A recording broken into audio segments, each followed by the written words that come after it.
Good day everyone, I am Maymaral Sumaconte and I am from DSNYD.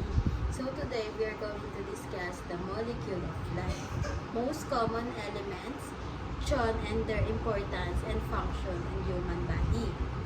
So we will start with what is the definition of four most common elements in human body. So ano yung mga four most elements or common elements na meron sa human body? First is carbon, second is hydrogen, oxygen, and nitrogen. But this is not in order. So ito yung pagkakasunod-sunod talaga niya, yung tamang pagkakasunod-sunod. So the first one is oxygen. Accounts for roughly 65% of your body weight. It is a vital for cellular respiration, generating energy, and is a key component of water and all major organic molecules. So, ang oxygen daw is nasa 85 or 65% siya ng katawan na meron sa katawan natin. And mahalaga ito para sa mga cellular respiration or paglikha ng mga energy. At isa ito sa pangunahing sangkap ng tubig at mga lahat ng mahalagang organic molecules. So, mahalaga ito talaga kasi pangunahing sangkap ito ng tubig tsaka yung mga organic molecules. So oxygen.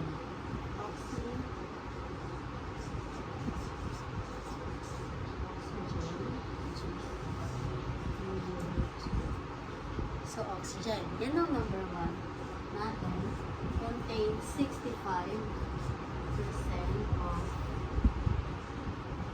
body weight. So, next one is the carbon. Carbon. The next one, carbon.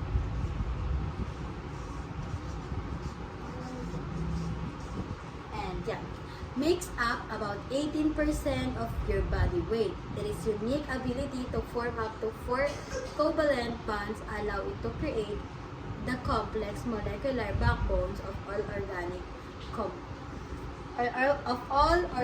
compounds. So, ito ay 18% daw siya ng katawan natin, body weights natin. And, so yung carbon nga daw natin is meron siyang 18% na body weight sa katawan natin. And, yung ability nito is kaya niya mag-form into 4 covalent bonds. Inaalaw nitong mag-create ng complex molecular backbones sa lahat ng mga organic compounds. So, yun ang ating carbon. It's about carbon is the 18% at meron siyang ability na mag-form ng 4 covalent bond and inaalaw itong makakreate ng complex molecular backbones para sa mga organic compounds. Sa lahat ng organic compounds. So, the next one is hydrogen. Hydrogen. Elements. Elements na tayo. Letter C. The third one is hydrogen.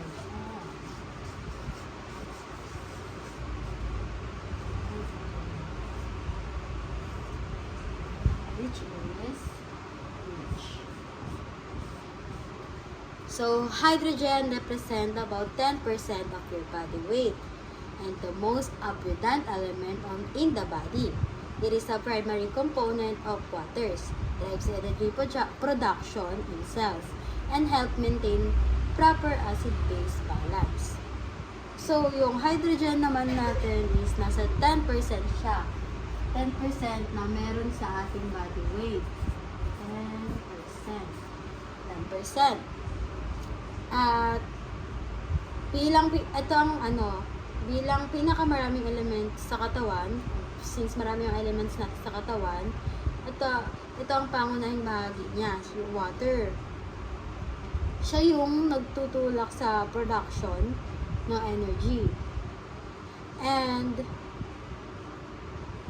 siya yung nagtutulak ng production sa energy ng mga cellular. And tumutulong itong mapanatili yung wastong acid balance natin. So, yun nga, ito yung most abundant element, which is parang pinaka-konti siya na element sa katawan natin. And ang primary component nito ay tubig, which is kilala naman natin ang hydrogen as a component ng water, elements of water, ang hydrogen. At tinutulungan niya mag-drive ng energy production in cells at tinutulungan niya rin ma-maintain ang proper acid-base balance, which is the pH. Yan, tinutulungan niya ma-maintain ang hydrogen, tinutulungan niya ma-maintain yung proper acid ng balance, proper acid-base balance, which is the pH. So, the last one is nitrogen. Nitrogen comprises around 3% of your body weight. It is a fundamental building block of amino acid which makes protein, and nucleic acid the structure of DNA and RNA. So, yung nitrogen is the fourth one. Nitrogen.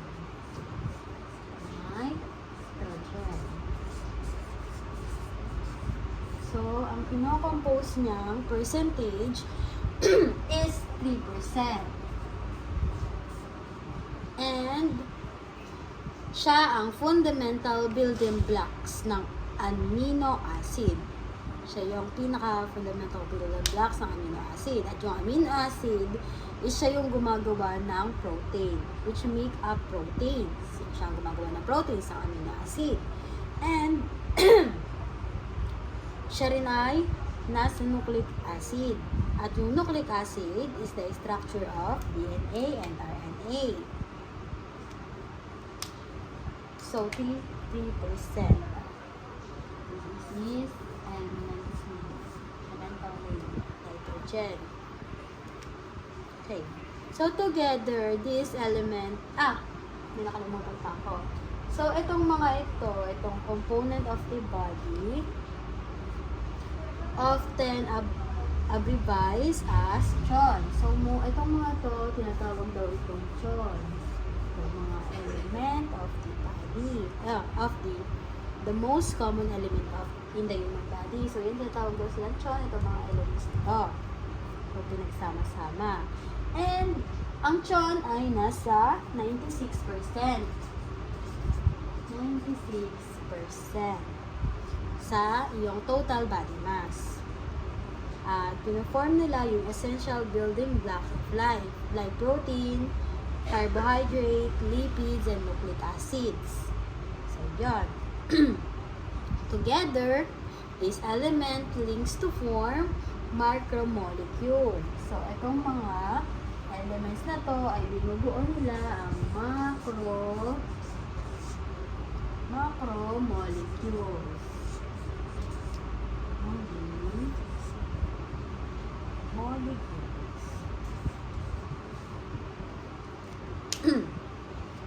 That govern every bodily function. So, parang siya yung nag-lead sa pag-function. Yung macromolecules, siya yung nag-lead sa bodily function or yung function ng katawan natin. From muscle construction and digestion to genetic encoding. So, yun ang macromolecules. Yan, siya ang nag-lead sa function ng ating body. Simula sa macro construction, sa digestion, and sa genetic encoding. So, that's our topic. So, yan, molecules of life, most common elements, CHON, and their importance and function in the body. So, that's it. Thank you po.